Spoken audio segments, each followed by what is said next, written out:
Bueno, ¿alguien tiene alguna otra duda?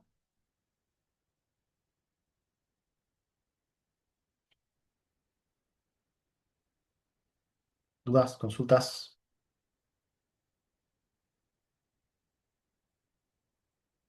¿Podría explicarme más o menos, o sea, el concepto de substancia en Aristóteles y en Descartes?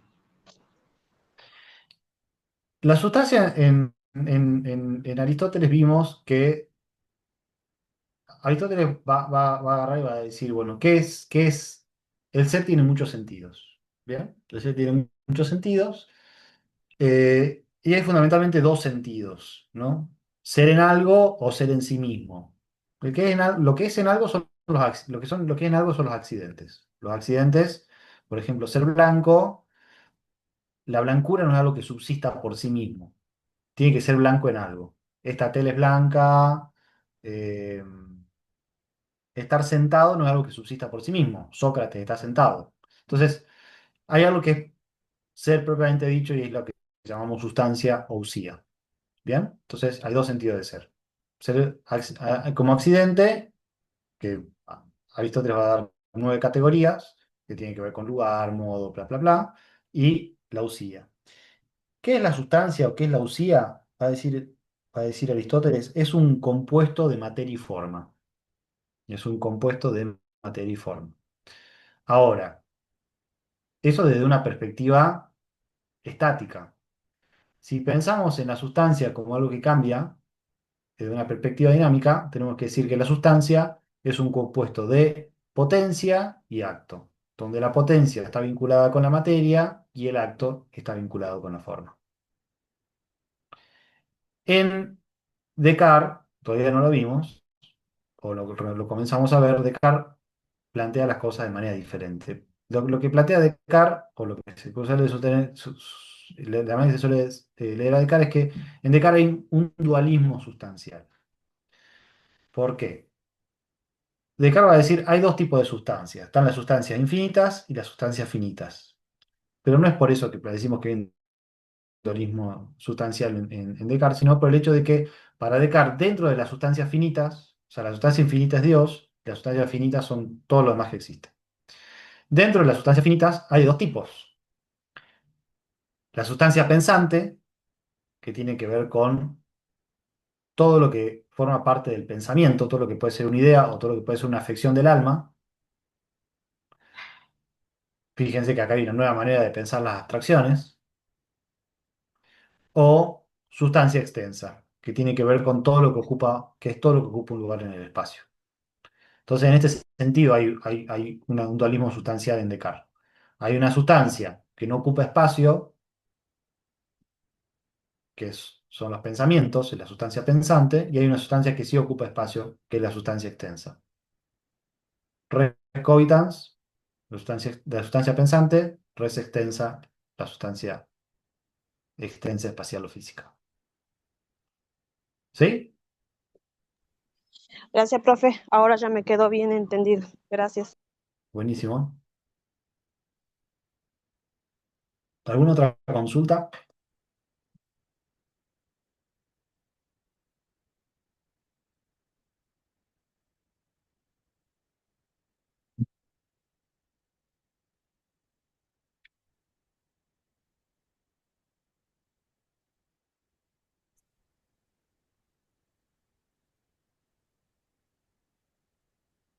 A ver, José, me pedí una orientación general sobre Aristóteles, pero ya dimos una clase sobre Aristóteles, entonces ahora sería el momento de las preguntas puntuales. Una idea general de Aristóteles es leer el texto de Aristóteles y ver la clase de Aristóteles. ¿Tenés dudas con algo en particular?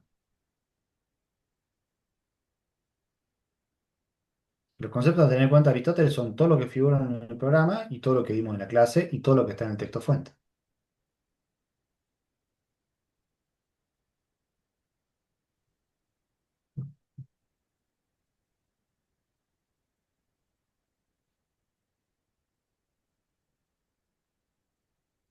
José,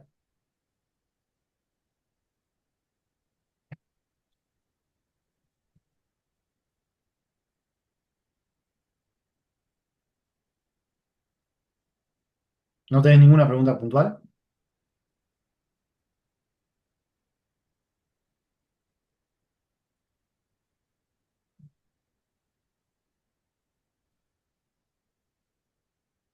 ¿No?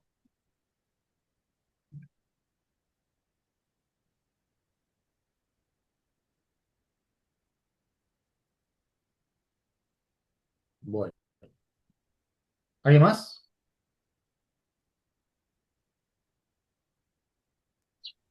No, profe, de mi parte, ninguna duda ya. Gracias. Buenísimo. Bueno, en la clase de hoy vamos a trabajar con René Descartes. Y antes de hablar de René Descartes, estaría bien que tratemos de ubicarnos un poco en el recorrido que hicimos hasta acá y qué es lo que vamos a ver. Nosotros arrancamos este curso trabajando una primera unidad problemática, cuyo objetivo era pensar la filosofía como disciplina. Entonces trabajamos dos textos, trabajamos el texto de Carpio, que da una idea un poco más tradicional de la filosofía, y hablamos de la filosofía como metafísica, como ética, como, eh, y como nociología, y nos daba una idea de una filosofía como una actividad contemplativa, que buscaba más bien aceptar el orden del mundo y que trataba de fundamentar las cosas tal como son. Y entonces vimos una idea contrapuesta de la filosofía, que es la idea de Althusser, de la filosofía como lucha de clases, como materialismo e idealismo, donde el idealismo está más bien representado por esta postura de Carpio, una mirada más conservadora acerca de la manera en que se relaciona el pensamiento con el mundo, y la mirada materialista, que es la que propone Althusser, que concibe a la filosofía como lucha de clase en la teoría y que entonces implica que ésta está vinculada, necesariamente enraizada en las luchas sociales y que está en juego una transformación o conservación del orden social imperante y básicamente de las relaciones de poder imperantes. Luego de hacer eso, empezamos a trabajar con un recorrido histórico. Entonces, en la unidad 2 fuimos hacia los orígenes de la filosofía en el mundo griego. Trabajamos con Bernard para tratar de también darle un asidero histórico a esta idea de filosofía que tenía Althusser. Entonces vimos que la filosofía nacía en un contexto donde se reconfiguraba la lucha de clases y donde la palabra aparecía como principal instrumento político. Eh, Junto con eso vimos también con Foucault cómo nacen en ese contexto nuevas formas de producir verdad y cómo las prácticas jurídicas también se transforman a la par que la filosofía. Después vimos a Platón, siguiendo esta idea de Foucault, de que en los orígenes de la filosofía se produce una separación entre saber y poder, hay una suerte de complejo de Edipo en las sociedades occidentales que distinguen entre saber y poder. Que los separan, que los piensan como una antinomia, que no puede empezar esa relación, y vimos que Platón era un exponente en la medida que planteaba una suerte de política y de ética, en la cual aquellos que debían ejercer el poder, que era la clase de los filósofos, lo hacían porque tenían un acceso especial a las ideas, pero no porque quisieran ejercer el poder, no porque lo desearan, de alguna manera produciendo ahí una separación tajante y también nos ofreció una ocasión para ejemplificar esta idea de Althusser de que la filosofía trabaja con abstracciones y vimos cómo las abstracciones eran pensadas por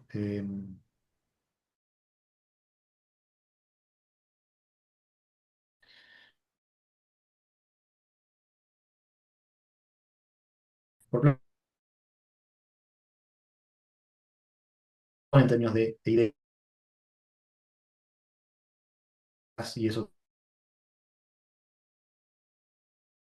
Aristóteles tenía que ver lo que significa el ser de las cosas, entonces trabajamos con esta idea de sustancia en Aristóteles. Vimos también la ética de Aristóteles y el tipo de saber que está vinculado a la ética, que tiene que saber como que tiene que ver con un saber práctico. Y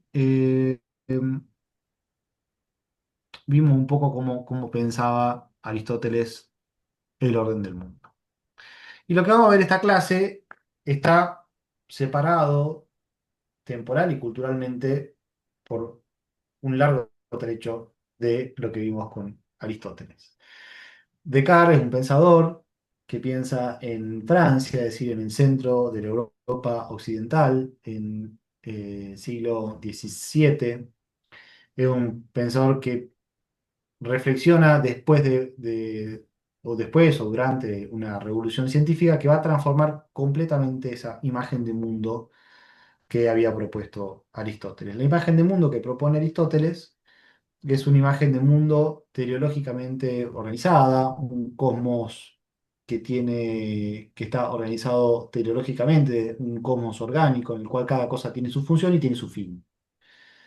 Esta imagen de mundo va a dominar a Occidente durante muchos siglos, especialmente el Occidente cristiano, especialmente los conocimientos que se producen en el marco de la, de la teología cristiana, en la medida en que que la Iglesia se convierte también en un centro intelectual de poder en Occidente, y va a tener una recepción diversa Aristóteles en el mundo oriental o en el mundo árabe, por ejemplo, de lo que va a pasar en el mundo occidental.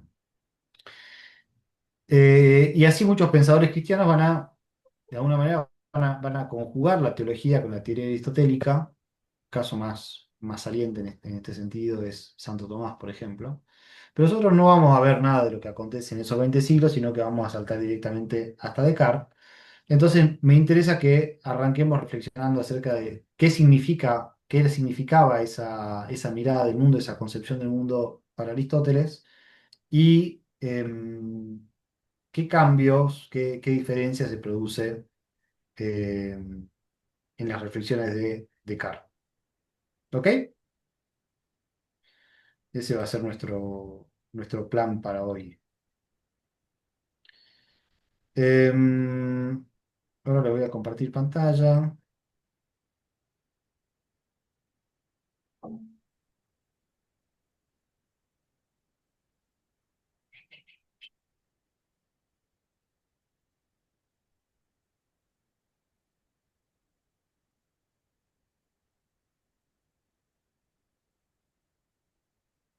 Bueno, este que viene acá en pantalla, la foto es de René Descartes.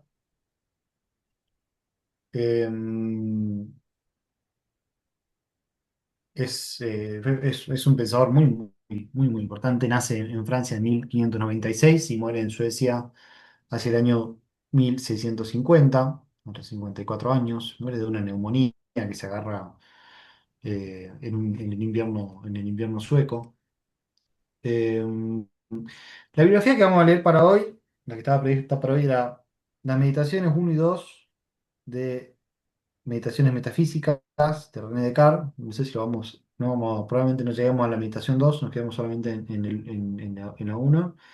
Y el texto de Calvente, que se llama Para comenzar a meditar con René Descartes, que está incluido en la compilación que dirige Silvia Manso, que es una profesora de la Universidad Nacional de La Plata, Filósofos y Filósofas de la Modernidad.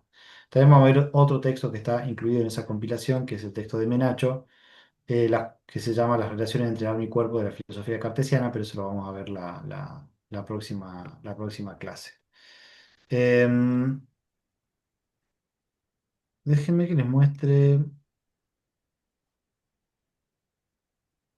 otra imagen. Un segundo.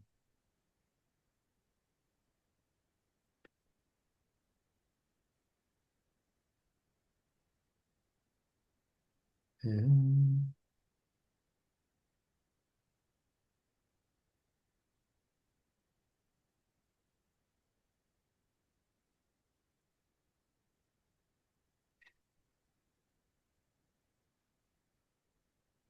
Bueno, Descartes, habíamos dicho, nace en 1596 y muere en 1650.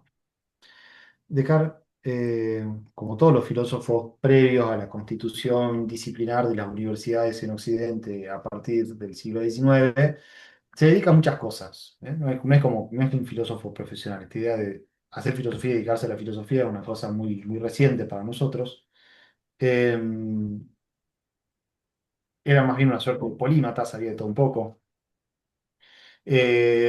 Hizo importantes descubrimientos en matemáticas, muchas cosas que a día de hoy se utilizan, como por ejemplo los famosos ejes cartesianos, que seguramente habrán visto en, en la secundaria y que habilita reflexionar, habilita todo el mundo de la geometría analítica. Físico y fisiólogo, tiene algunos textos sobre, por ejemplo, sobre la refracción de la luz, que son muy importantes, que fueron muy importantes en su momento. Tiene textos sobre fisiología humana, sobre el cuerpo humano, uno de los cuales lo publicó anónimamente para que no se supiera que era él, por miedo a recibir censura y castigo por parte de las autoridades eclesiásticas.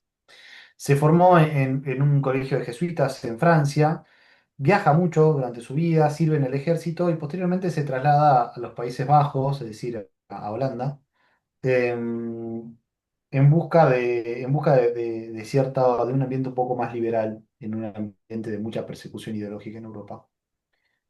Em, y allí se dedica fundamentalmente a la filosofía.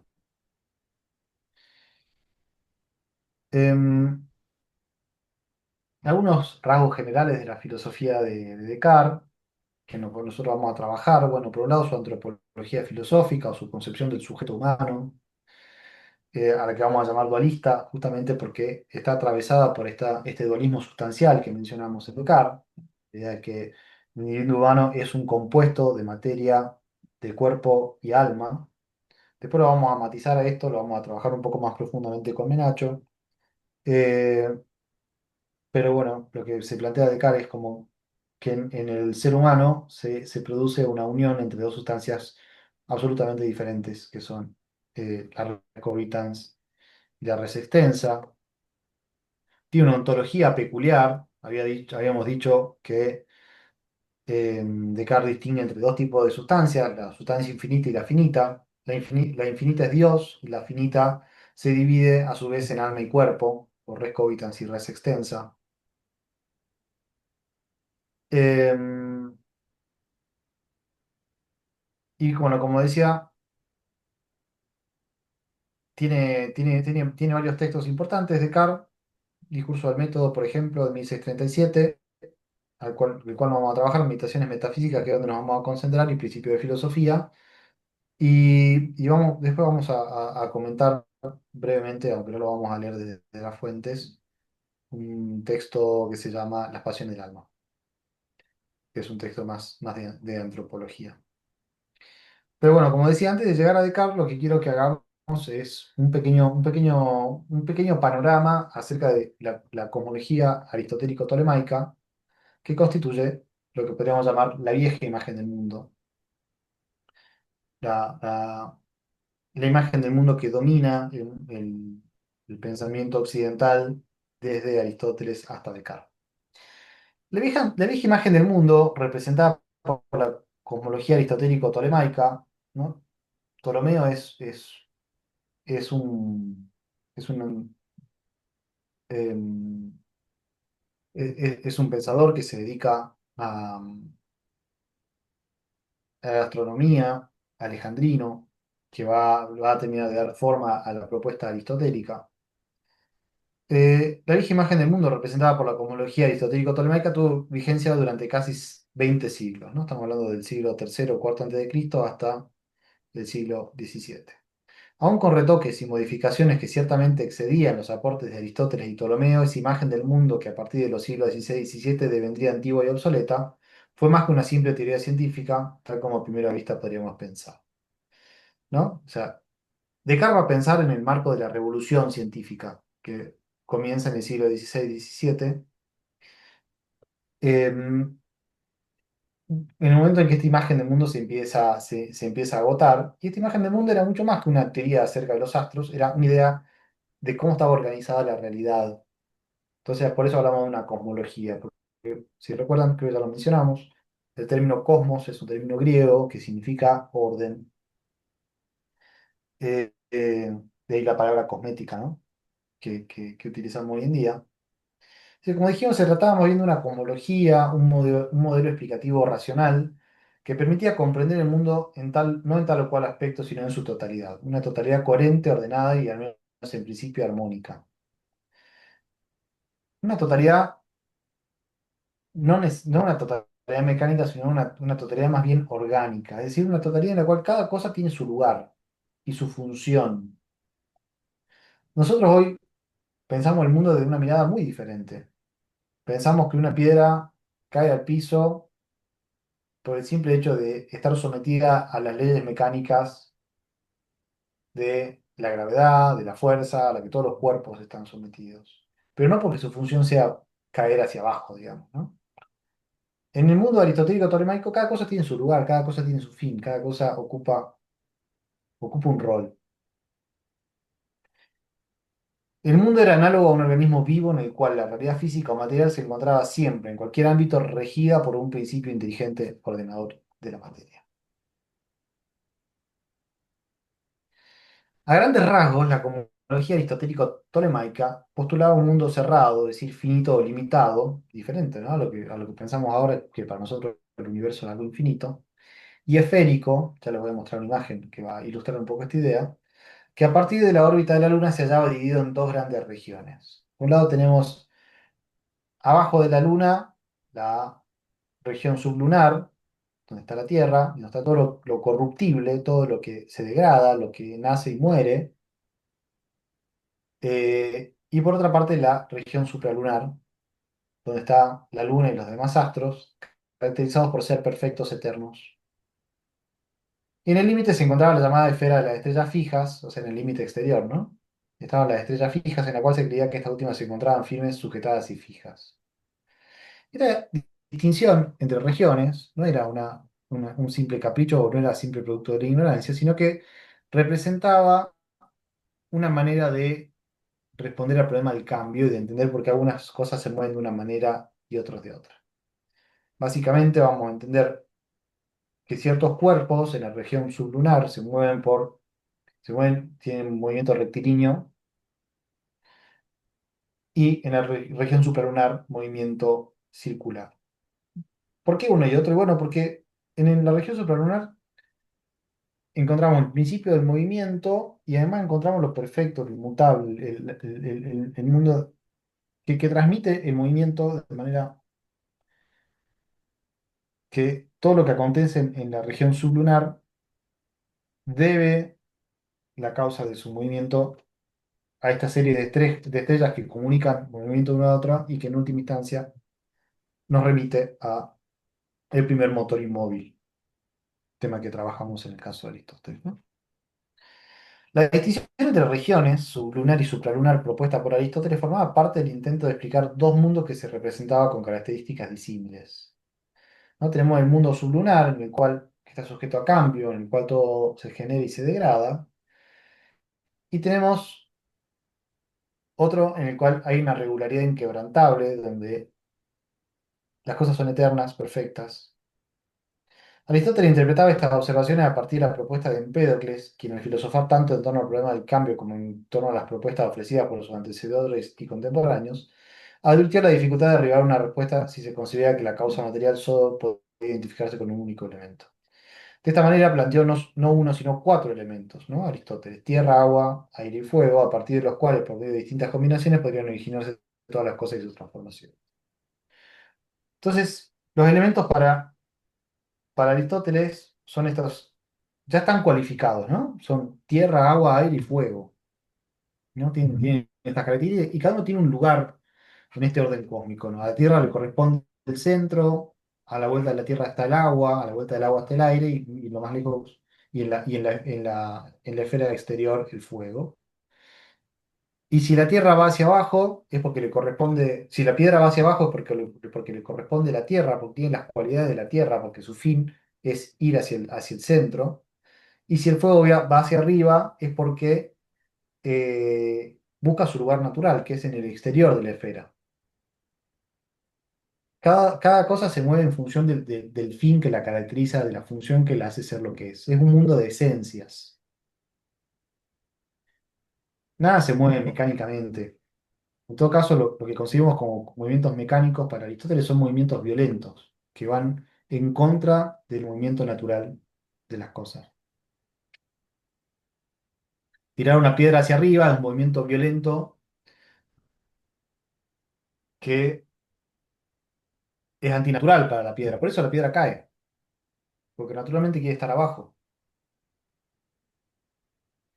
De ese marco se creía que en un principio estos habían estado situados en capas superpuestas y concéntricas, ¿no? Estos cuatro elementos. A la primera capa de tierra, situada en el planeta Tierra, le seguía una capa de agua, a su vez esta le seguía una capa de aire y por último la capa de fuego que seguía la anterior y se extendía a la órbita de la Luna. La mezcla de los cuatro elementos generada por el movimiento de la Luna constituye un marco explicativo más que aceptable para dar cuenta del motivo por el cual el mundo sublunar era una región de entidades corruptibles, sujeta al cambio y a la transformación, ¿no? Entonces, la Luna transmite movimiento a todo lo que está en el mundo sublunar, ahí se mezclan todos estos elementos que deberían estar separados cada uno en su zona, y eso genera estas entidades corruptibles, eh, y de esa manera tenemos explicado por qué hay un tipo de movimiento y un tipo de sustancia en una parte y otro tipo de sustancia en otra. Para dar respuesta al problema del cambio, que como vimos para Aristóteles es importante y por eso tiene su teoría de las cuatro causas, Aristóteles postuló lo que él consideraba como el movimiento por antonomasia dentro de la religión sublunar, el movimiento rectilíneo. Abajo de la luna todo se mueve en línea recta. ¿Bien?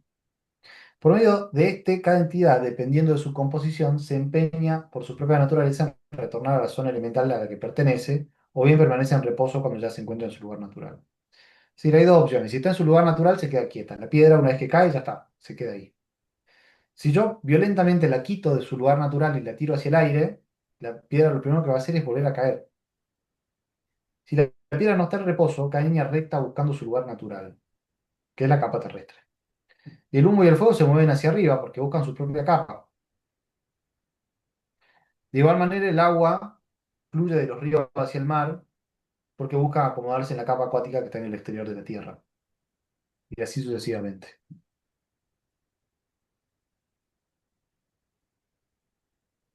Ahora, una cosa a notar y que va a ser la diferencia, toda la diferencia entre el mundo de la revolución científica y esta imagen del mundo aristotélico tolemaico. Para Aristóteles, una cosa son los fenómenos físicos y otra cosa es lo que se puede hablar con acerca de la matemática. ¿Por qué? Porque el mundo del físico, el mundo de la physis, el mundo de la física, quiere decir naturaleza en griego, es el mundo de lo que cambia, es el mundo de lo que está en constante cambio. Y la matemática es una reflexión acerca de lo que no cambia nunca, de lo eterno, como son como son los números. En la actualidad, post-revolución científica, nosotros pensamos el mundo físico como algo que puede ser abordado matemáticamente y de hecho lo abordamos en términos em,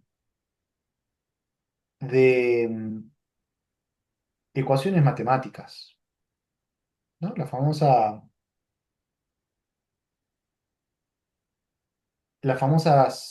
ecuación de Einstein, la masa igual a la energía al cuadrado, creo que es así. Em, Pueden abordar matemáticamente el mundo físico, porque ese mundo físico aparece descualificado. No puedo hacer una ecuación que junte tierra, agua, fuego. Pero si en una ecuación yo uso magnitudes como energía, si hablo de masa, hablo de... Como son cantidades de una materia indiferenciada,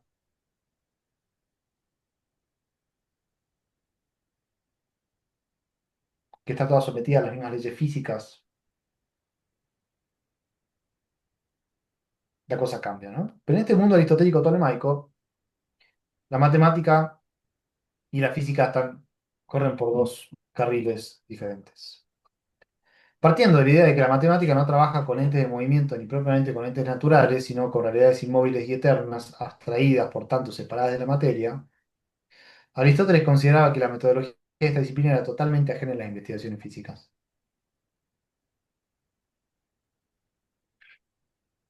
Claro, en el mundo físico hay entes dotados de materia y forma, de movimiento, de esencias, de cualidades.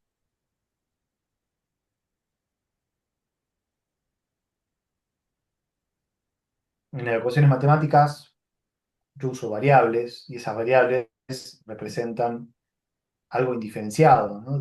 Sin cualidades. En una ecuación física, la letra F puede significar fuerza. eh, no habla de algo en particular. Cuando la física aborda los fenómenos ópticos,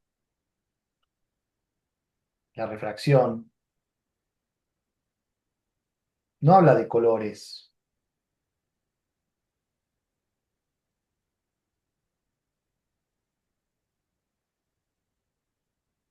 sino de magnitudes. Dentro del esquema de una física netamente cualitativa, ¿no? Que es la de Aristóteles, donde la rojez es una propiedad de las cosas, donde la pesadez es una propiedad de la piedra. Aristóteles distingue entre movimientos naturales y violentos, y eso es lo que explica el movimiento de algo. Piensen en la manera que nosotros pensamos ahora una piedra. Una piedra, para la física actual, es simplemente un cuerpo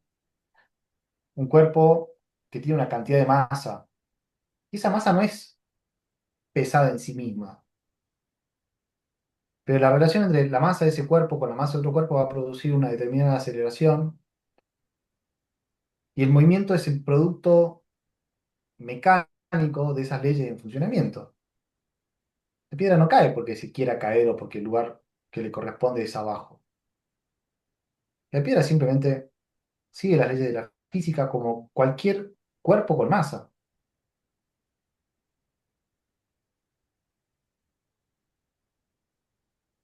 Como podemos ver, la física aristotélica se fundaba en un tipo de explicación en gran medida descriptiva que, basándose en las cualidades de los entes naturales, procedía a ilustrar el problema del cambio desde un punto de vista teleológico, ¿no? Es decir, en función de los fines, suponiendo adjudicando a los cuerpos un propósito o una finalidad que los inducía a moverse o a permanecer en reposo.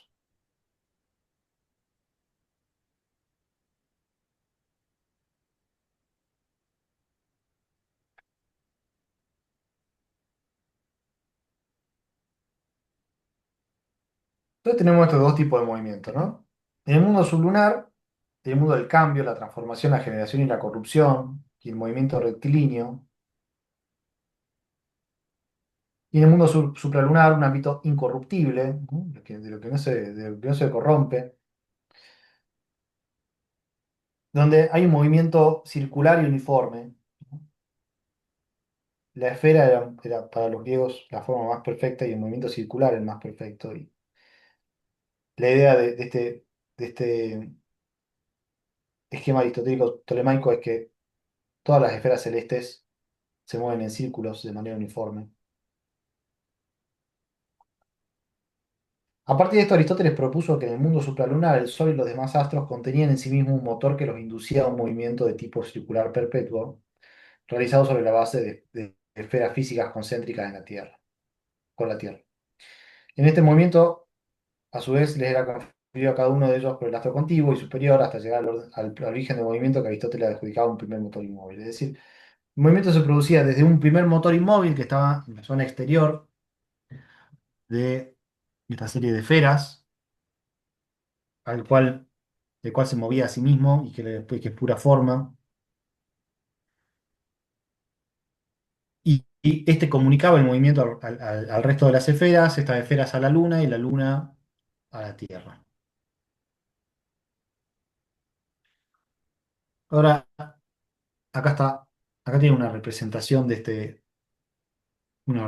pictórica de este universo aristotélico tolemaico.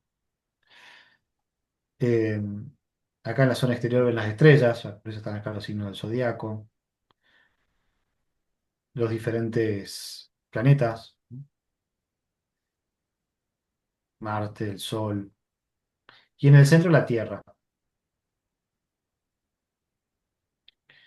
Claro, la Tierra no es un planeta en este esquema, es el centro del universo. Y más allá de la esfera exterior no hay nada, se agota en sí mismo.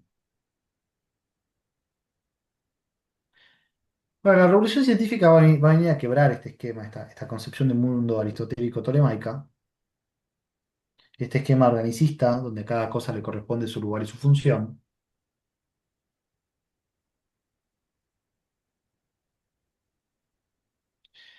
y va a cambiar con eso la idea de lo que es la ciencia y lo que es el conocimiento.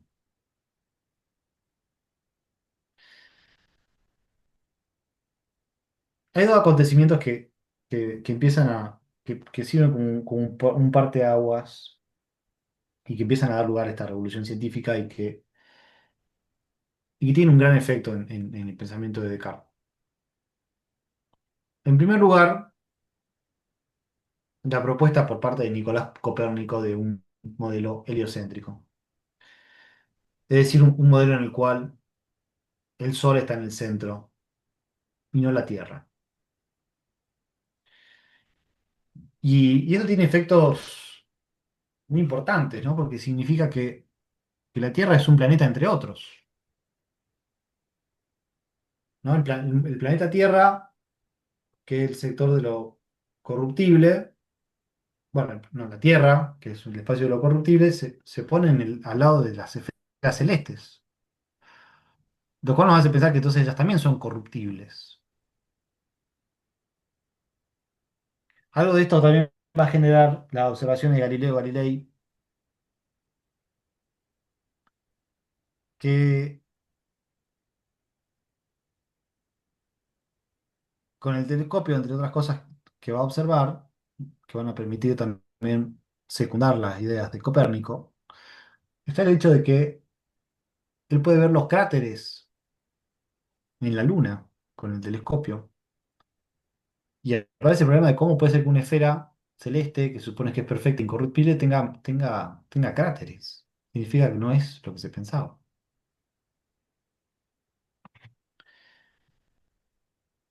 Esto va a hacer cambiar la imagen del universo. Entonces ya esta división entre mundo supralunar y sublunar ya deja de jugar un rol y todo se vuelve espacio físico homogéneo.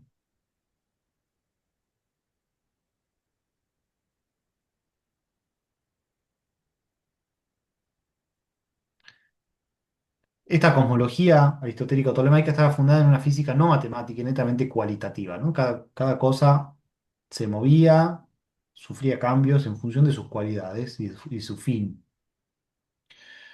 Concebida como una ciencia encargada de acceder a la verdadera configuración del universo, pero que no producía conocimientos por experimentación, esta concepción aristotélico-tolemaica, no matematizaba el mundo físico y era cualitativa. Con Copérnico esto cambia radicalmente y se empieza a producir una matematización de la física, de la astronomía, y se empieza a pensar que se trata, que el mundo físico es un mundo descualificado y como está descualificado lo puedo elaborar matemáticamente, lo puedo elaborar con variables matemáticas. Hay un claro ejemplo que nos permite comprender lo antedicho. Desde el marco de la física aristotélica era imposible concebir, tal como Copérnico planteaba, que un mismo cuerpo, la Tierra, tuviera tres movimientos simultáneos, debido a que cada cuerpo solo podía tener un movimiento natural, o rectilíneo o circular. Pero pensar que la Tierra gira alrededor del Sol, que además gira sobre sí misma, y que además se mueve,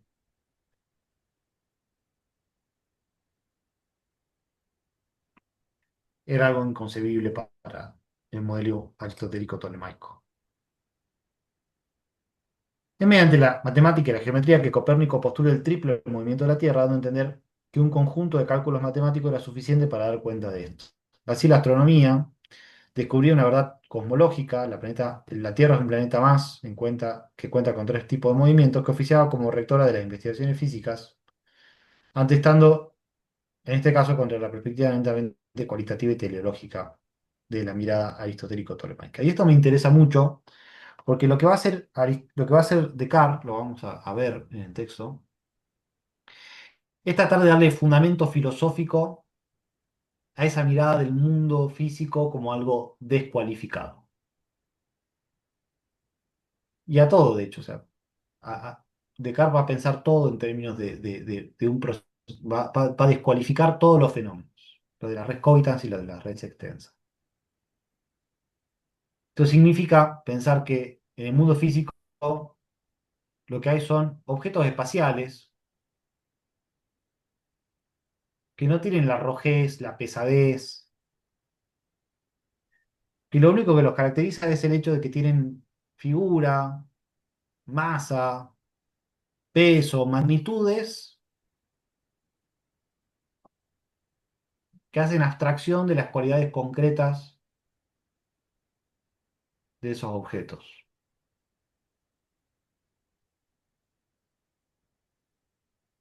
¿Cómo estamos hasta acá?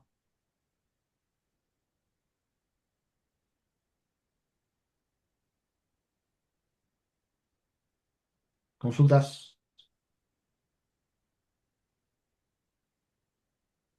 ¿Dudas?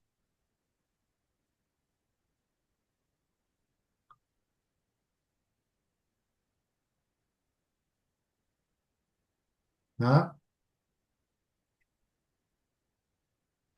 No, déjenme ver la hora.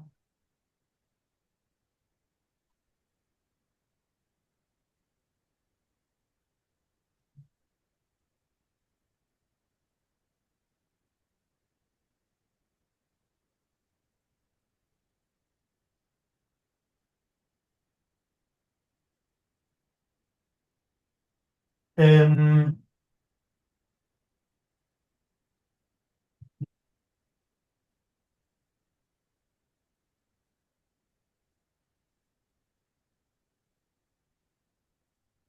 no, yo no dije que Descartes haya usado los conceptos de Copérnico.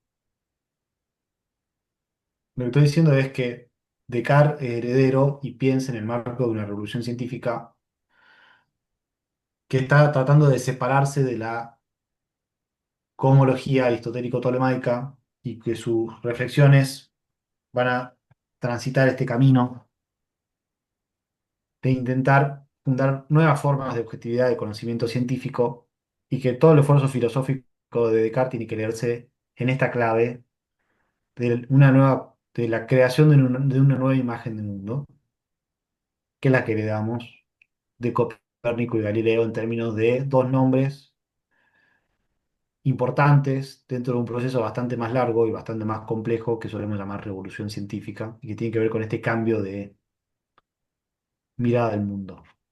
¿Se entiende, José?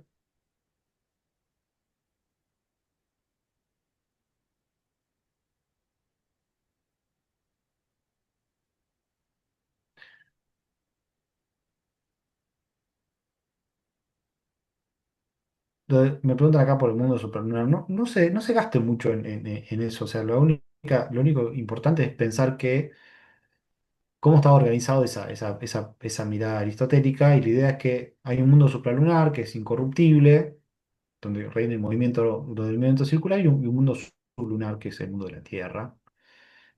Pero cuando empezamos a pensar la Tierra como un planeta, esto que aparecía con cualidades diferentes, con funciones diferentes, como movimientos diferentes, se va a homogeneizar y se va a descualificar. Hoy nosotros no pensamos que las leyes que haya unas leyes de movimiento en la Tierra y otras leyes de movimiento en la Luna, porque para nosotros es espacio físico indiferenciado.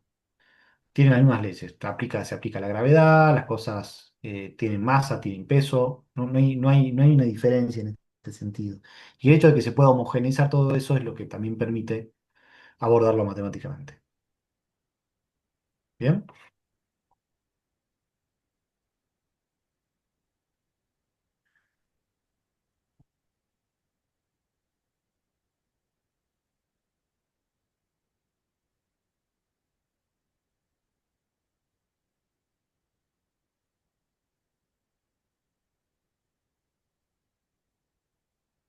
Le vamos a agregar una capa extra de complejidad a esto que venimos charlando. eh, Porque, según decíamos, ese nuevo mundo en el cual reflexiona Descartes es un mundo que intenta despegarse de la tradición aristotélico-tolemaica, que esa tradición aristotélico-tolemaica era vehiculizada fundamentalmente por la teología de la Iglesia cristiana, que funciona también como centros intelectuales, que conservan textos, que...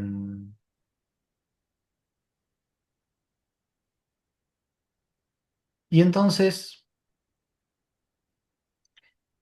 hacia el siglo XVI, cuando se produce un cisma en la Iglesia católica y ocurre la Reforma Protestante,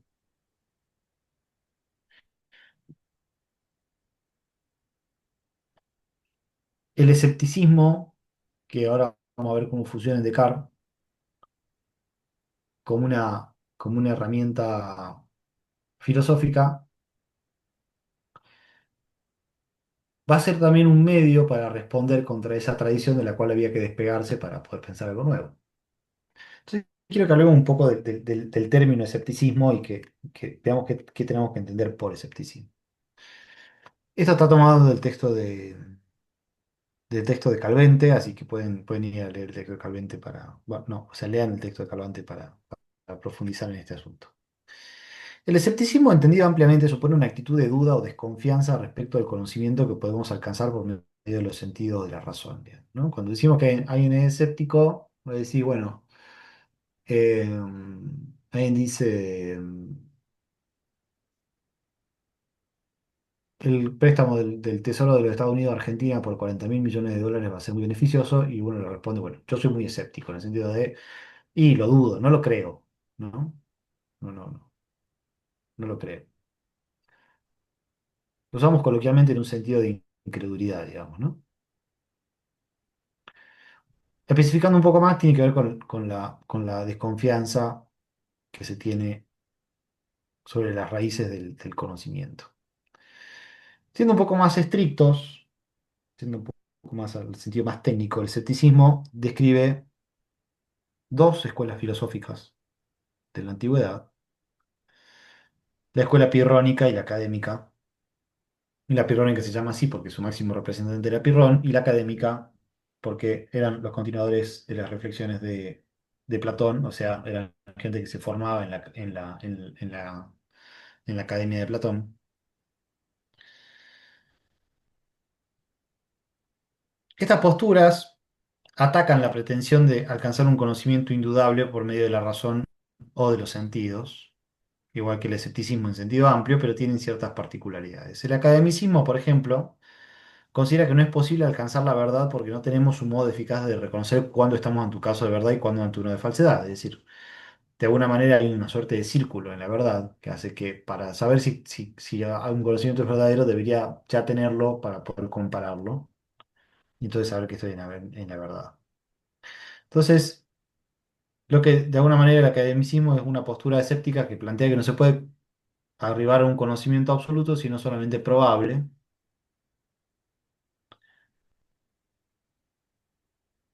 Mientras que los pirrónicos son una escuela alternativa que plantea una mirada un poco más radical que la de los académicos. Los pirrónicos no afirman que no se puede llegar a conocer la verdad, porque esto ya sería afirmar un conocimiento, ¿no?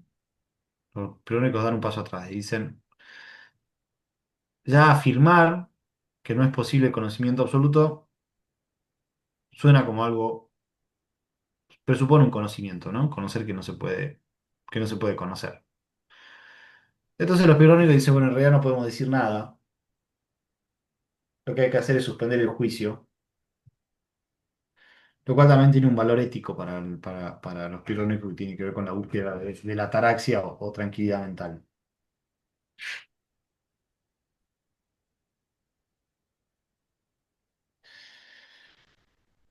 Esta escuela filosófica de la antigua Grecia tiene uno de sus mayores representantes, o bueno, nos llegan muchas noticias de ella por los manuscritos de un pensador que se llama Sexto Empírico, un pirrónico. Y estos manuscritos se redescubren a mediados del siglo XVII, del siglo XV, y se reeditan. Y va a confluir la aparición de este texto con la Reforma Protestante de 1517, llevada adelante por Martín Lutero, que va a discutir un poco la función de la autoridad al interior de la Iglesia Católica, en la cual la Biblia estaba siempre, no se traducía del latín, se mantenía en latín, y el latín era una lengua docta que hacía que solamente algunas personas que sabían de latín pudieran efectivamente entender el texto y entender la misa. Y dejaba a gran parte de la población fuera de esta posibilidad. Y Lutero empieza a plantear que cualquiera puede entender la Biblia porque somos todos hijos de Dios y todos estamos iluminados por esa luz natural que nos da Dios, y entonces podemos comprenderlo por nosotros mismos. Lo cual implica, ¿no?, una postura muy radical respecto de la autoridad institucional eclesiástica, y tiene que ver también con una actitud de época, ¿no?, que va a estar junto con la revolución científica. La revolución científica entonces de alguna manera va a ser, en la revolución científica va a cumplir este proceso de descubrimientos científicos que para tener un lugar se tienen que deshacer de la tradición aristotélico-tolemaica, y la iglesia, que son los principales vehículos de estas concepciones de mundo y de estos saberes y de estos textos fundamentales de Aristóteles, también se van a encontrar atravesadas por este cisma, eh, en el que está incluida la Reforma Protestante, y se va a empezar a plantear esta necesidad de conocer por uno mismo, ¿no?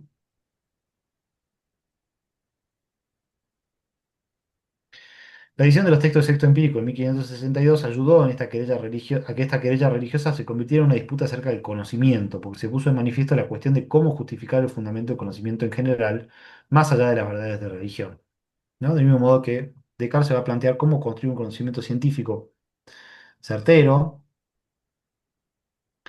eh, sin apelar simplemente a la autoridad, digamos, ¿no? Y encontramos ecos de esta discusión en los primeros párrafos de Meditaciones Metafísicas, donde Descartes se pregunta por el fundamento de las creencias o opiniones que aceptó desde chico sin cuestionar. Descartes entonces va a hacer de alguna manera uso del escepticismo, aunque de una manera puramente instrumental, es decir, no es un escéptico Descartes, pero usa el escepticismo, usa lo que vamos a llamar la duda metódica, para exagerar la duda, para deshacerse de las creencias de la tradición, para deshacerse de sus prejuicios y presupuestos, tratar de encontrar un conocimiento cierto y seguro, y a partir de ahí construir las bases para un nuevo conocimiento científico, que es el conocimiento científico de la revolución científica. Entonces va a considerar como falsas todas aquellas creencias u opiniones que sean dudosas o probables. Ahora lo vamos a ver en el texto. La duda se convierte en una herramienta o método porque por medio de ella busca encontrar alguna creencia u opinión respecto de la cual no se pueda dudar, alguna afirmación que pueda resistir a la duda. Uno de los argumentos más extremos que inventa Descartes es el genio maligno, ahora lo vamos a ver, pero Descartes va a llegar al punto de plantear que podemos incluso suponer que todo lo que vivimos, percibimos, está siendo en realidad, es una ilusión, producto de una fuerza superior, un genio maligno, dice él. Nosotros podríamos pensar en una suerte de software, podríamos decir, como que planteara la hipótesis de que todo lo que vivimos es una simulación de una computadora.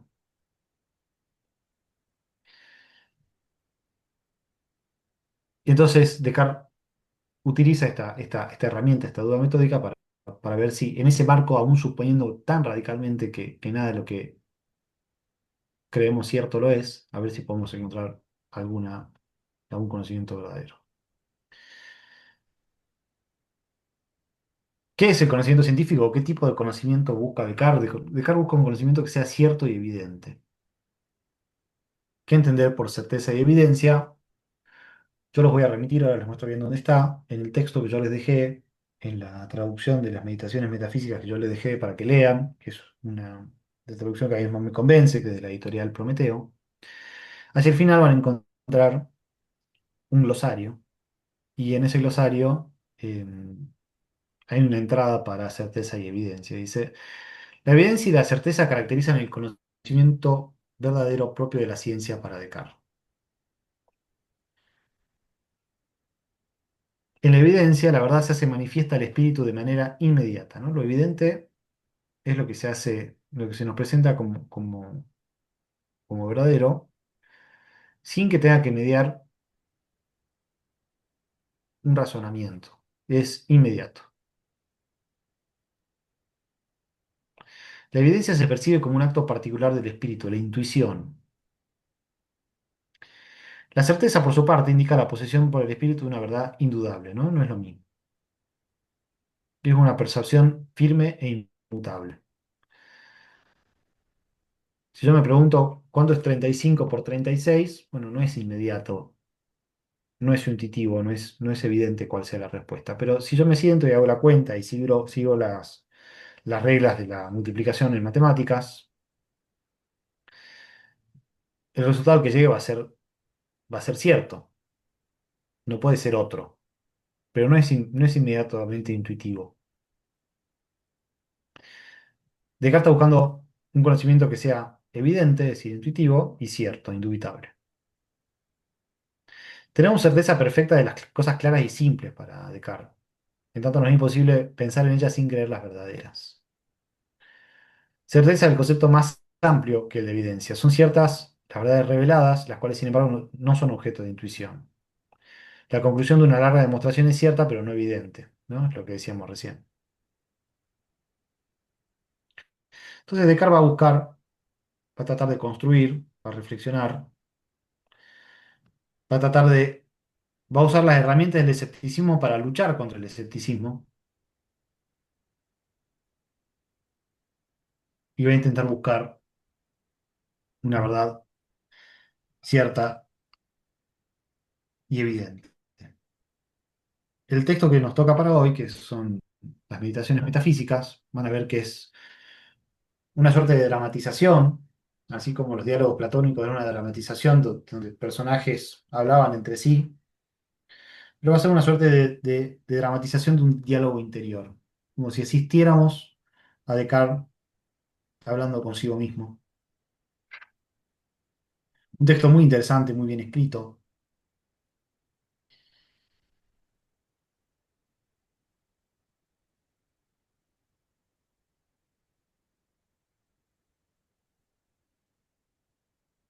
Y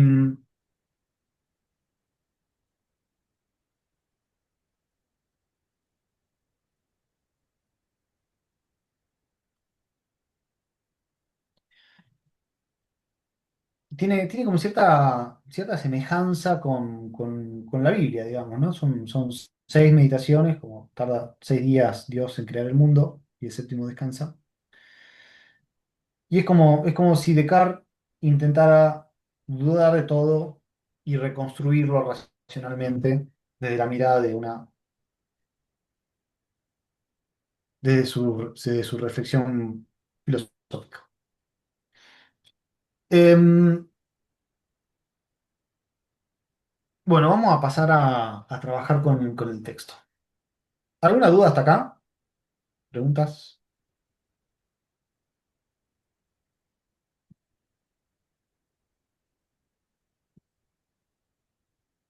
¿Ninguna consulta?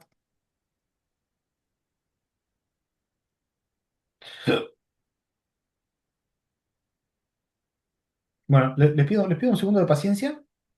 Ya vengo. Voy a buscar un vaso de agua y ya continuamos.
Bueno, acá me conseguí agua y un poco de abrigo.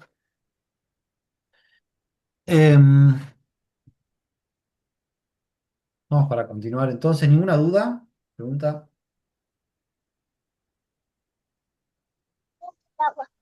No, profe, todo bien, se entiende. Buenísimo, buenísimo. Gracias, Cecilia.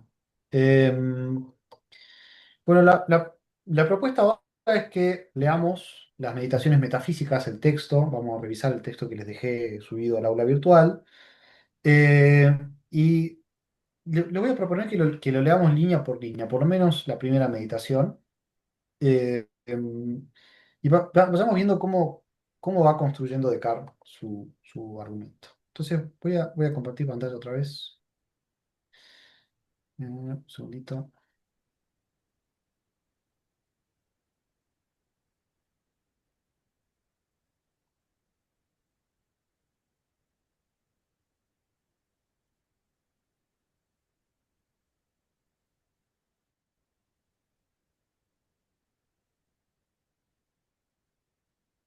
Eh,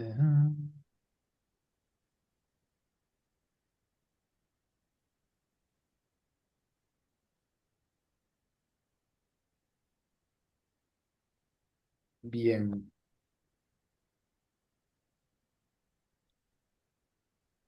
Bueno, lo que van a encontrar en el aula virtual es el texto escaneado, que, bueno, el título resumido es Meditaciones Metafísicas, el completo es Meditaciones Metafísicas acerca de la filosofía primera, en la cual se demuestra la existencia de Dios y la distinción real entre el alma y el cuerpo del hombre, lo cual nos da una buena idea de lo que estamos buscando, digamos, ¿no?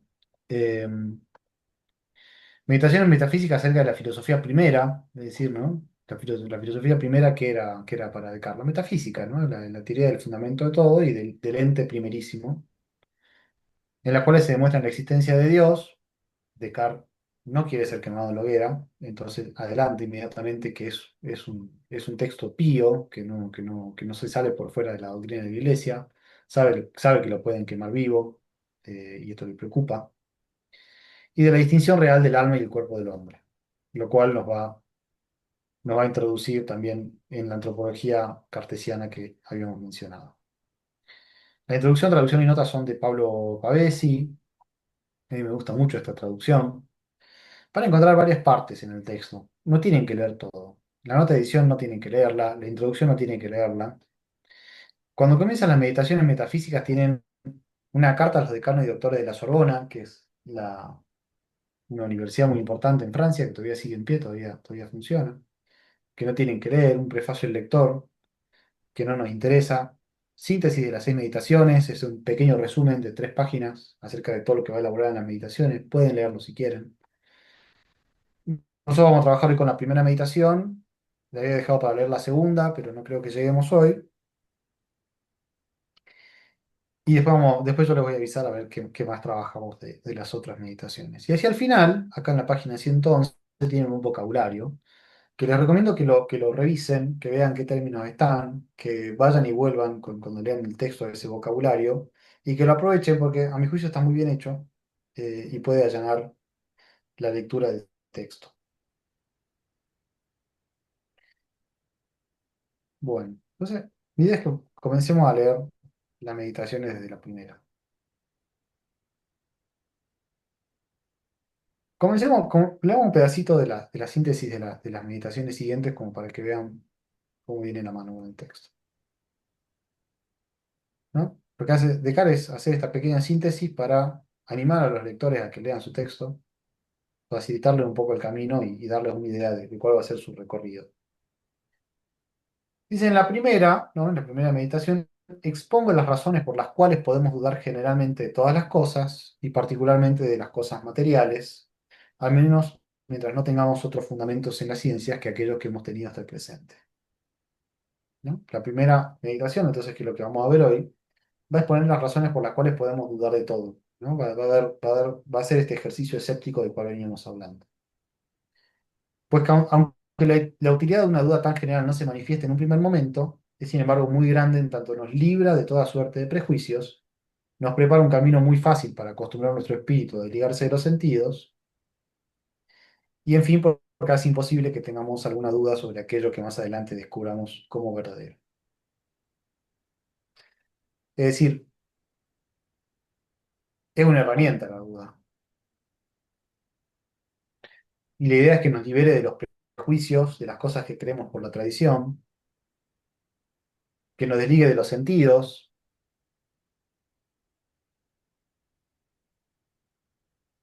y que cuando descubramos algo verdadero no podamos dudar de ello. Porque si dudamos de absolutamente todo y pensamos a ver qué puede ser verdadero dentro de ese marco, lo que sea que descubramos será verdadero.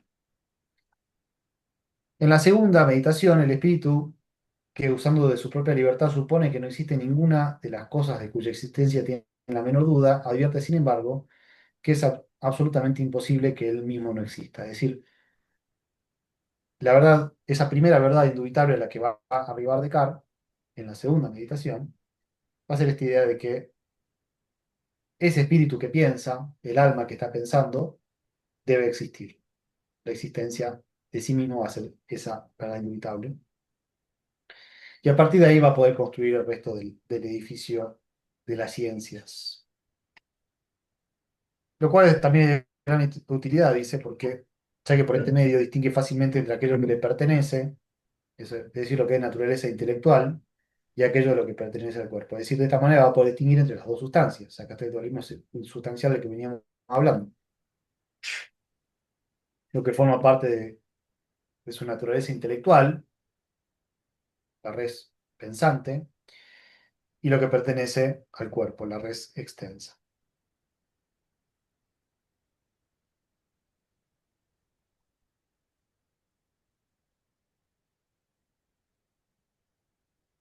Pero pudiendo ocurrir que algunos esperen de mí en ese lugar las razones de probable inmortalidad del alma, estimo mi deber advertirles que ahora que, habiendo procurado no escribir nada en este tratado de lo cual no tuviese demostraciones muy exactas, me he visto obligado a seguir un orden semejante al de los geómetras, que consiste en exponer todas las cosas de las que depende la proposición buscada antes de concluir nada. Está haciendo dos cosas acá Descartes. Está, por un lado, atajándose de que lo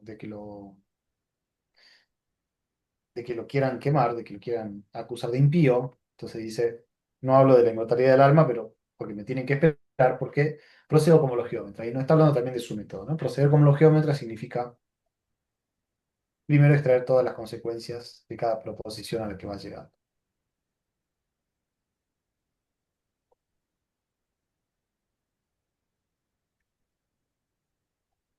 Ahora bien, lo primero y principal que se requiere antes de conocer la inmortalidad del alma es formar una concepción clara, neta y enteramente distinta de todas las concepciones que pueden tenerse del cuerpo, y eso es lo que se ha hecho en esta meditación. Si la segunda meditación nos va a explicar por qué el alma es distinta del cuerpo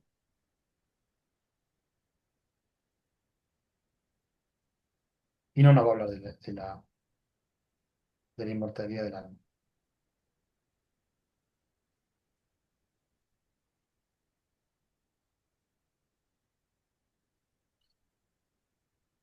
Vamos entonces a la primera meditación.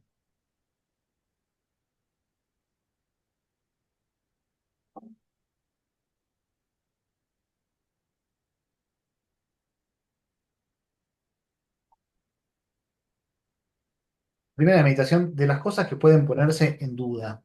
El subtítulo, ¿no? Dice Descartes, he advertido ya hace algún tiempo que desde mis primeros años había admitido como verdaderas una cantidad de falsas opiniones y que todo aquello que luego había fundado sobre principios tan poco seguros no podía ser sino muy dudoso e incierto. De modo que me era preciso acometer seriamente, una vez en mi vida, la empresa de deshacerme de todas las opiniones en las que hasta allí había creído y comenzar todo de nuevo desde los fundamentos, si quería establecer algo firme y constante en las ciencias. ¿No? Está diciendo Descartes.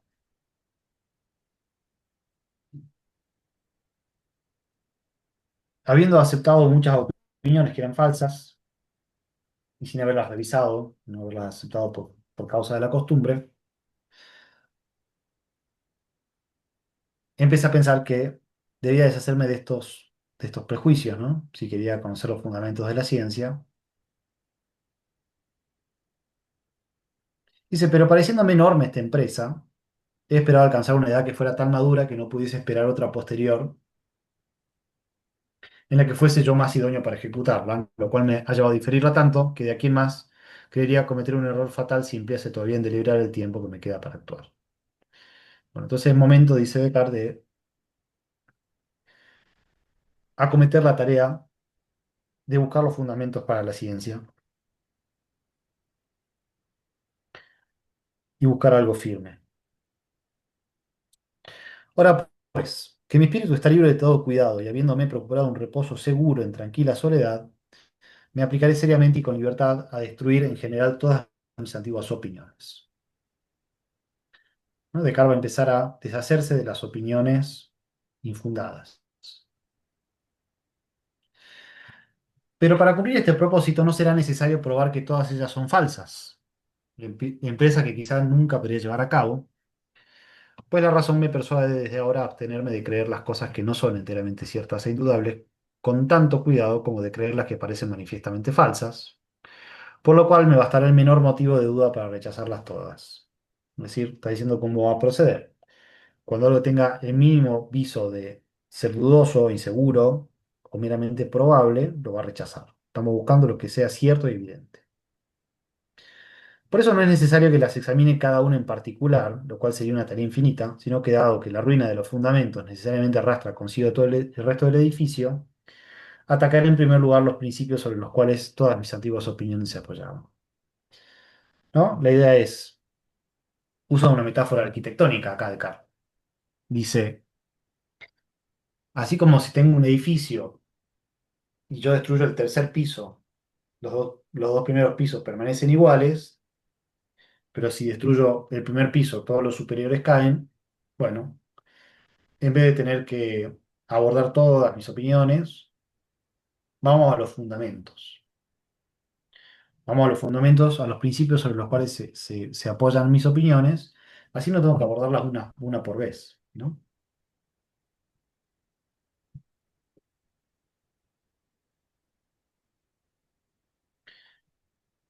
¿Qué va a hacer Descartes? Va a ir a los orígenes del conocimiento. ¿Cuáles son los orígenes del conocimiento? Bueno, uno de ellos son los sentidos. Dice, todo lo que hasta ahora he admitido como lo más verdadero y seguro lo he aprendido de los sentidos o por los sentidos. Ahora bien, he constatado que algunas veces los sentidos son engañosos y es prudente no fiarse jamás enteramente de aquellos que nos han engañado alguna vez.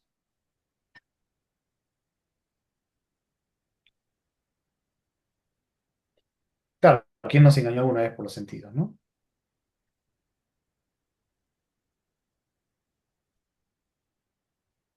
¿Cuántas veces vimos a la distancia en la ruta algo que parecía un charco de agua y era un espejismo? ¿Cuántas veces algo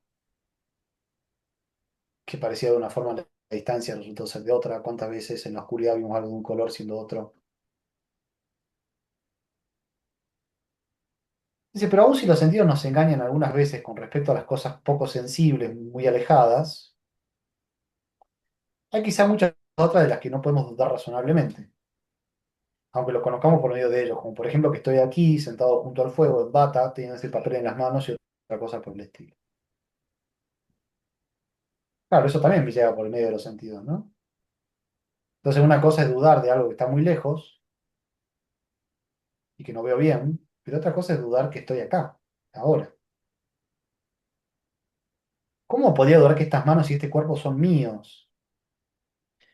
Si no es capaz, quizás comparándome con esos insensatos, cuyo cerebro está tan turbado o ofuscado por los negros vapores de la bilis que aseguran firmemente que son reyes cuando son muy pobres, que están vestidos de oro y púrpura cuando están desnudos o imaginan ser cántaros o tener cuerpo de vidrio.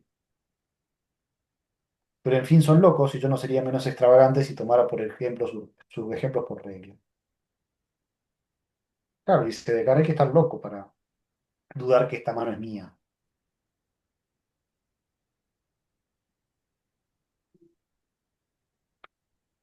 O sea, si podemos dudar de los sentidos, hay que tener algo de orden, ¿no?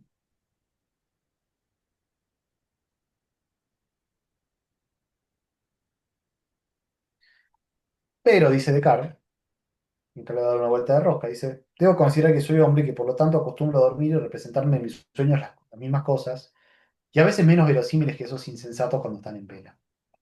Claro, yo no tengo que estar loco para sufrir de esas alucinaciones porque todas las personas normales duermen. ¿Y cuántas veces, dice, me sucedió soñar en la noche que estaba aquí vestido cerca del fuego, aunque yaciese desnudo en mi lecho? ¿No? ¿Cuántas veces me desperté pensando que un sueño era verdadero y no lo era? ¿Cómo para saber que no estoy dormido ahora?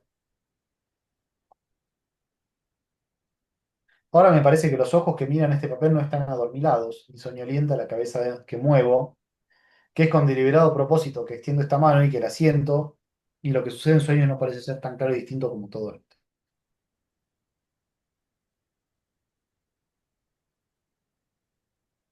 Pero claro, muchas veces cuando dormía, dice, recuerdo haber sido engañado por ilusiones semejantes.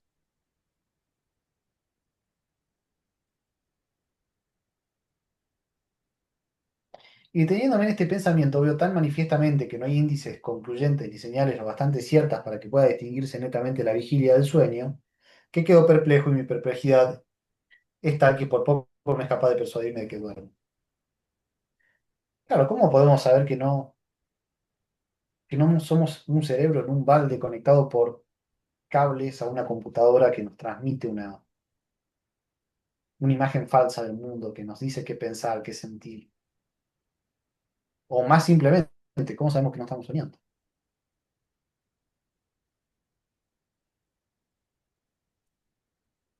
Bueno, lo supongamos, dice entonces Descartes. Supongamos que estamos dormidos y que todas estas particularidades, a saber que abrimos los ojos, que movemos la cabeza, que extendemos las manos y cosas parecidas, no son sino falsas ilusiones. Y que nuestra mano ni nuestros cuerpos son tales como los vemos. Supongamos todo eso, ¿no? Están haciendo la duda es radical. Estamos yendo bien a fondo con la duda.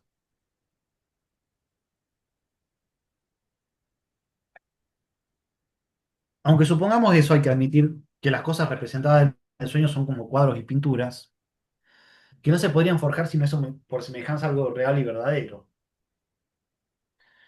Y que estas cosas generales, a saber, ojos, cabeza, manos y todo el resto del cuerpo, no son cosas imaginarias, sino verdaderas y existentes. Es decir, claro, así como los pintores, cuando pintan un animal mítico, un Pegaso, que es un caballo con alas, componen con cosas que ya existen, las alas de un ave y el cuerpo de un caballo.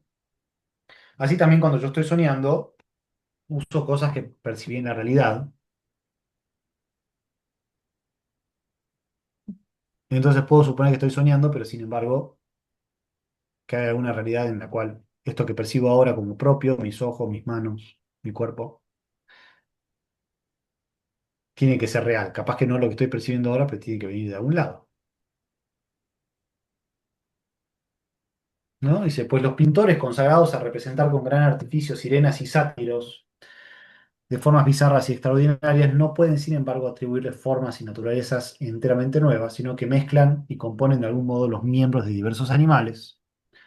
O bien si acaso su imaginación es tan extravagante como para inventar algo nuevo, sin parecido a nada que hayamos visto jamás, y que su obra nos represente una cosa puramente ficticia y absolutamente falsa, es cierto aún que al menos los colores que la componen deben ser verdaderos.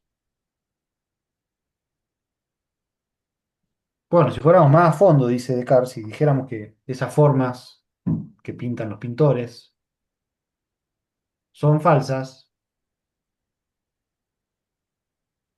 ¿podría un pintor imaginarse un color? ¿Pueden ustedes imaginarse un color nuevo? Y esto ya está a otro nivel. Uno puede imaginarse una forma que no haya existido, tal vez, o que no hayamos visto antes. ¿Pueden imaginarse un color que no hayan visto? Esto ya parece que está en otro nivel.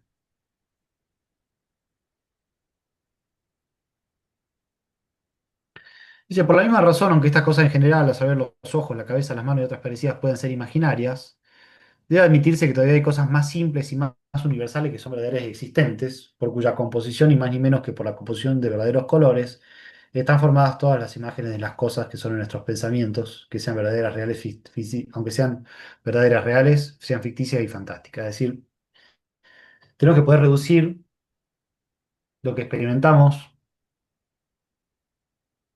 a algo más básico,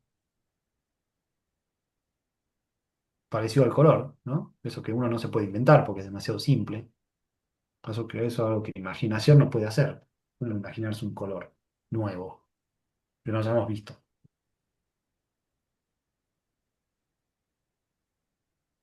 A este género dice pertenece la naturaleza corpórea en general y su extensión, junto con la figura de las cosas extensas, su cantidad o su magnitud, su número, y en el lugar donde están, el tiempo que mide su duración y otras semejantes. Fíjense cómo acá aparece esta idea de una naturaleza descualificada. Es decir, la naturaleza corpórea en general dice tiene extensión. No es esta piedra, no tiene un lugar natural, no tiene la pesadez.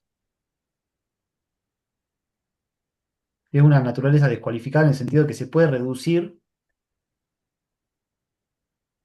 a una magnitud, se puede reducir a algo abstracto, que es el puro hecho de ocupar un lugar y de estar en el tiempo. Y nada más que eso.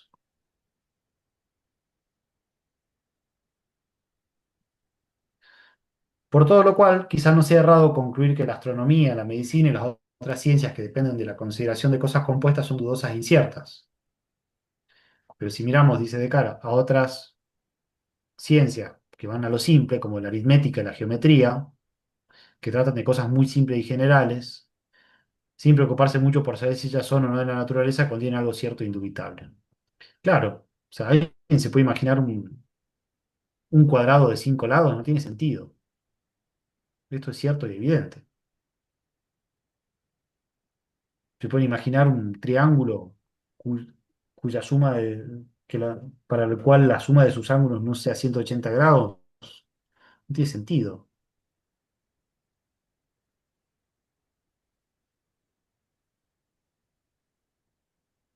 Se puede imaginar un círculo cuadrado.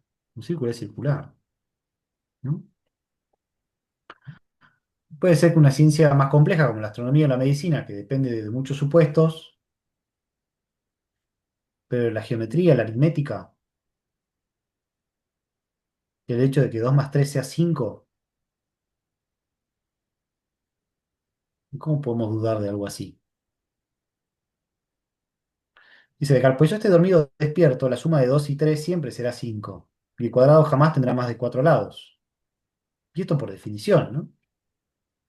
Y no me parece posible que verdades tan manifiestas puedan ser sospechosas de alguna falsedad o incertidumbre.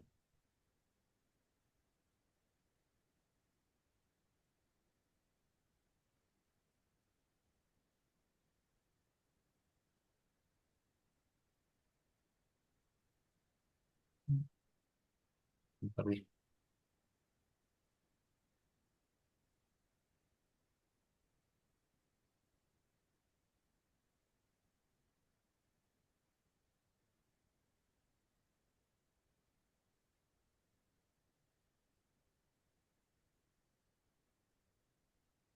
Entonces, Descartes va a arremeter con un nuevo argumento, es decir, sin embargo, hace mucho tiempo que guardo en mi espíritu una cierta opinión, que hay un Dios que puede todo, que me ha creado y producido tal como soy. Dice, ¿quién podría asegurarme que ese Dios que me creó no haya hecho de modo que no exista ninguna tierra, ni cielo, ni cuerpo, ni magnitud, ni lugar, y que sin embargo yo tenga todos los sentimientos de estas cosas y todas ellas me parezcan existir como las veo? Si creo que hay un Dios que me creó, ¿por qué no puedo suponer que ese Dios pone estas ideas en mí? Sean falsas, ilusorias. Más aún, así como a veces juzgo que los otros se equivocan incluso en las cosas que según piensan saben con la mayor certeza, claro, ¿quién no conoce a alguien que se equivoque y que no pueda dudar de eso? Puede suceder que él, Dios, haya querido que me engañe toda vez que adiciono 2 a 3 o que enumere los lados de un cuadrado, o que juzgue sobre algo aún más fácil, si puede imaginarse algo más fácil que eso.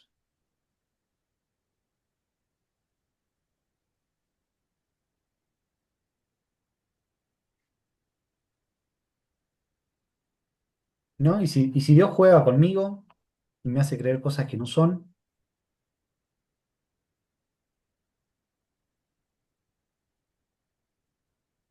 Dice, pero quizá Dios no ha querido que yo me engañe de ese modo, pues se dice de él que es soberanamente bueno. Entonces, capaz que él no quiere que yo me equivoque, pero ¿por qué un Dios bueno me haría equivocarme? Pero evidentemente me equivoco muchas veces, entonces me hizo de tal manera que me equivoque, permite que yo me equivoque, entonces, ¿qué tengo que pensar? Dice Descartes. Habrá quizá algunas personas que preferirían negar la existencia de un Dios tan poderoso a creer que todas las cosas son, que todas las cosas son inciertas. Pero no nos recitamos hechos por el momento, dice, y supongamos en su favor que todo lo que se dijo aquí de Dios, de un Dios, sea una fábula.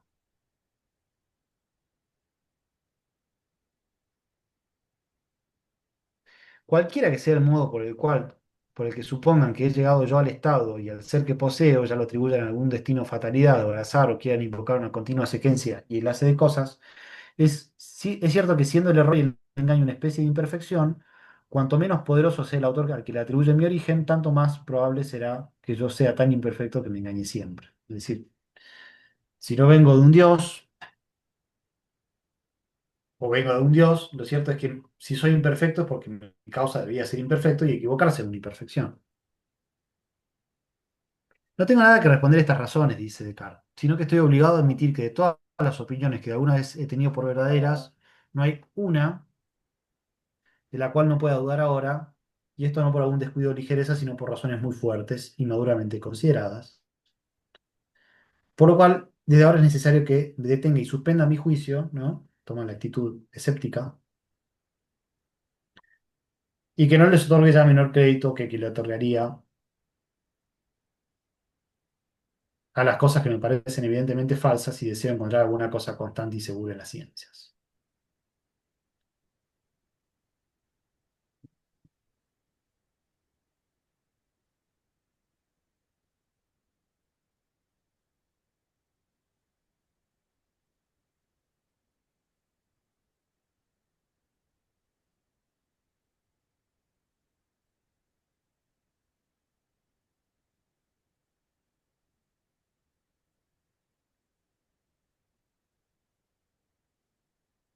Entonces ponemos todo en duda.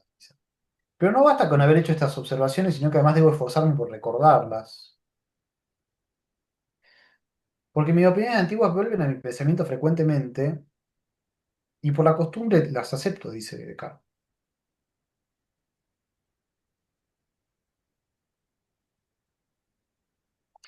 Pienso, por lo tanto, que usaré mejor mi razón si tomando un partido contrario, empleo todo mi cuidado en engañarme a mí mismo, fingiendo en todos estos pensamientos, que todos estos pensamientos son falsos e imaginarios, hasta que habiendo balanceado mis prejuicios, de manera que no puedo inclinar mi opinión por un lado u otro, mi juicio deje de estar dominado por malos hábitos.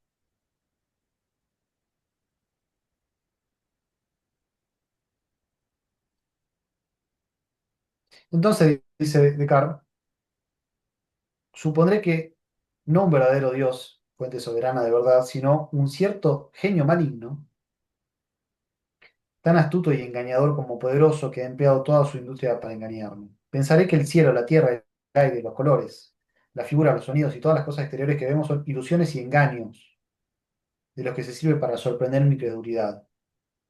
Me consideraré a mí mismo como careciendo de manos, de ojo, de carne y de sangre y todo sentido, pero creyendo falsamente tenerlo todo. Permaneceré obstinadamente aferrado a este pensamiento, si por ese medio no está, y si por ese medio no está en mi poder llegar al conocimiento de verdad alguna, por lo menos está en mi poder de suspender mi juicio. Por lo cual me abstendré cuidadosamente de dar crédito a ninguna falsedad y prepararé mi espíritu para todos los ardíes de este gran engañador, también que por más poderoso y astuto que sea, no jamás podrá imponerme nada. ¿No? De Carlos aceptar la hipótesis de que hay un genio maligno, de que somos un prompt, de que estamos enchufados a una computadora, de que todo lo que vivimos es una ilusión, y ver cómo puede salir airoso de esta empresa y a ver si puede salir desde ahí con algún conocimiento cierto e indubitable.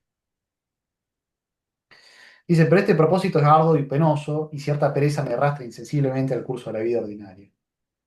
Igual que un esclavo gozando dormido de una libertad imaginaria, en cuanto comienza a sospechar de que su libertad es un sueño, Teme despertar si conspira con estas ilusiones agradables para ser engañado por más tiempo y así recaigo insensiblemente en mis antiguas opiniones.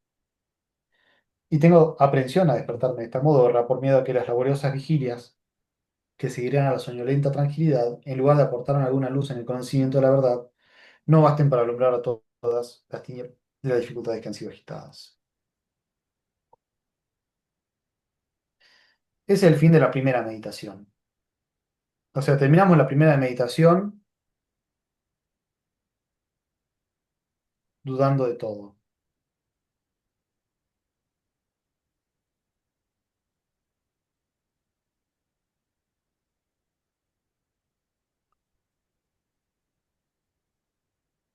¿Cómo estamos hasta acá?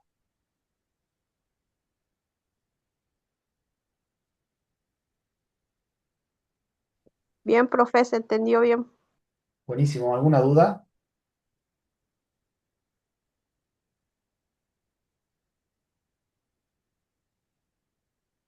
Ninguna duda. Bueno, No, profe, una duda. Un poco genial. de lectura nada más y ya se va a entender mucho mejor. Sí, hay que leer el texto de Calvente y tienen que leer el texto fuente, ¿no? Voy a avanzar un poquito más solamente y ya terminamos. Vamos a leer una página más. Em, Acá José Aguirre dice, en síntesis, la primera meditación nos enseña a dudar de todo, pero con límites no. La primera meditación es el ejercicio de una duda metódica que duda de absolutamente todo, de todo. Y desde ahí estamos intentando reconstruir el conocimiento y en la segunda meditación vamos a llegar a una primera verdad indubitable. Segunda meditación, de la naturaleza del espíritu humano, que es más fácil conocer que el cuerpo. Dice, la meditación de ayer me ha colmado el espíritu de tantas dudas que ya no está en mi poder olvidarlas. Sin embargo, no veo de qué modo podría resolverlas y como si de golpe hubiese caído en aguas muy profundas, estoy tan turbado que no puedo hacer pie en el fondo ni nadar para mantenerme en la superficie. Con todo, haré un esfuerzo y seguiré de nuevo la misma vía que ayer inicié, alejándome de todo aquello sobre lo cual pueda tener menor duda, como si supiese que es absolutamente falso, y seguiré siempre este camino hasta que haya encontrado algo cierto, o por lo menos, a falta de otra cosa, hasta que conozca con certeza que nada es cierto en este mundo. Arquímedes, para mover el globo terrestre de su lugar, no pedía más que un punto fijo y firme, ¿no? Arquímedes descubre la palanca, una máquina súper simple que todo el mundo conoce, que es muy fácil de aplicar, que requiere un punto de apoyo y que nos permite ahorrar fuerza, ¿no? Porque dependiendo de la relación entre el punto de apoyo y el lugar donde yo aplico la fuerza, eh, tengo que ejercer más o menos fuerza en alguno de los puntos. Y claro, aquí me dice, bueno, dame un punto de apoyo y te muevo la tierra entera, porque lo único que necesito es una palanca suficientemente larga para ejercer la fuerza necesaria para levantar. Del mismo modo, tendría yo el derecho de concebir grandes esperanzas si por ventura encuentro una sola cosa que sea cierta e indubitable, ¿no? Entonces, Descartes busca un punto de apoyo para la construcción del edificio del conocimiento, en analogía a Arquímedes que buscaba un punto de apoyo para mover el mundo utilizando una palanca. Dice Descartes, supongo entonces que todas las cosas que veo son falsas, me persuado de que nada de lo que mi memoria llena de mentiras me representa ha sido jamás, pienso que carezco de sentidos, creo que el cuerpo, la extensión, la figura, el movimiento y el lugar son ficciones de mi espíritu. ¿Qué podrá entonces ser tenido como verdadero? ¿Acaso nada, salvo que nada cierto hay en el mundo? Pero ¿cómo sé yo que no hay algo diferente a todo lo que juzgo incierto y de lo cual no puede tenerse la menor duda? ¿No hay acaso algún Dios o alguna otra potencia que introduzca en mi espíritu estos pensamientos? Pero no es necesario porque quizás yo soy capaz de producirlo por mí mismo. Luego yo, al menos, no soy algo. Pero si ya he negado que tuviese sentido o cuerpo alguno. Vacilo, sin embargo, pues, ¿qué sigue de allí? ¿Soy tan dependiente del cuerpo y de los sentidos que no puedo ser sin ellos? Dice, pero me he persuadido de que no había nada en el mundo, ningún cielo, ninguna tierra, ni espíritus, ni cuerpos. ¿No me había persuadido también de que yo tampoco era? Ciertamente no, dice Descartes. Yo era sin duda, si de algo me he persuadido o si he pensado en algo. Pues hay un no sé muy poderoso, no sé qué, muy poderoso, astuto y engañador que emplea toda su industria en engañarme siempre. No hay duda, pues, de que yo soy si me engañe. Y que me engañe cuanto quiera, jamás podrá hacer que yo sea nada mientras piense en algo. De modo que después de haberlo pensado bien y examinado todo cuidadosamente, debe concluirse y tenerse por establecido esta proposición. Yo soy, yo existo. Es necesariamente verdadera todas las veces que la pronuncio o que la concibo en mi espíritu. Y así llegamos entonces a la primera certeza, a un conocimiento cierto y evidente en la reflexión de Descartes, y es la siguiente. Puedo yo presuponer que hay un Dios que me engaña y que me hace y que todo lo que percibo sea falso. Aún aceptando eso, si Él me engaña es porque existo. Si no me engañara, si no existiera, no podría engañarme. Entonces, por lo menos tengo esta certeza. Yo soy, yo existo, o como dice en otro texto, que es la versión latina que se conoce, lo que se hizo famoso, es la expresión ego cogito, ego sum. Ahí se lo puse en el chat, ¿no? Esta es la expresión latina. Ego significa yo, cogito pienso, ego sum. Yo soy, yo pienso, yo soy. Si yo pienso, y para ser engañado tengo que estar pensando algo, o para pensar algo falso tengo que estar pensando algo, tengo que ser. Incluso para engañarme tengo que ser. Entonces tenemos por lo menos ahí una primera certeza. ¿Cómo estamos hasta acá?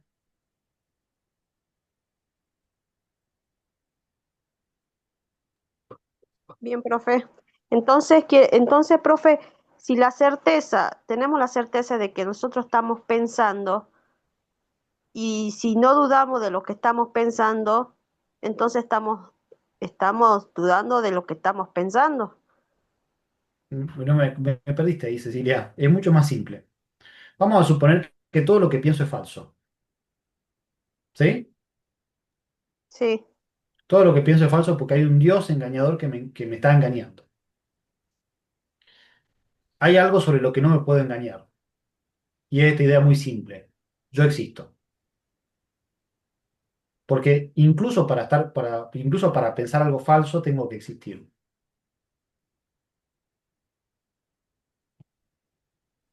Entonces nuestra existencia es algo de lo que no podemos dudar, No porque podemos dudar de existimos. nuestra existencia.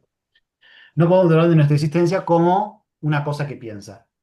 Puedo dudar de que tengo un cuerpo, puedo dudar de que esté percibiendo algo, pero no puedo dudar de que me esté engañando. Entonces, aunque me engañe de absolutamente todo, no puedo dudar de que existo. Ah, bien, bien, bien, profe, gracias. ¿Sí? ¿Se entiende? Sí, se entiende, profe. ¿El resto?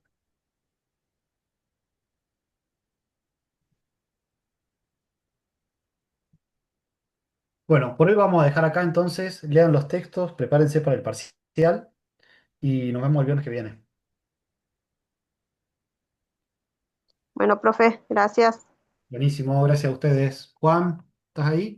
Sí, sí, profe, ahí le corto la transmisión y le paso un video al mediodía y de ahora. Buenísimo, buenísimo. Dale, te agradezco, te agradezco. Hasta luego. Hasta luego, profe. Chao, chao, hasta luego. Sí, José, les voy a subir el PowerPoint, no se preocupen. Bueno, nos vemos la semana que viene. Chao, chao.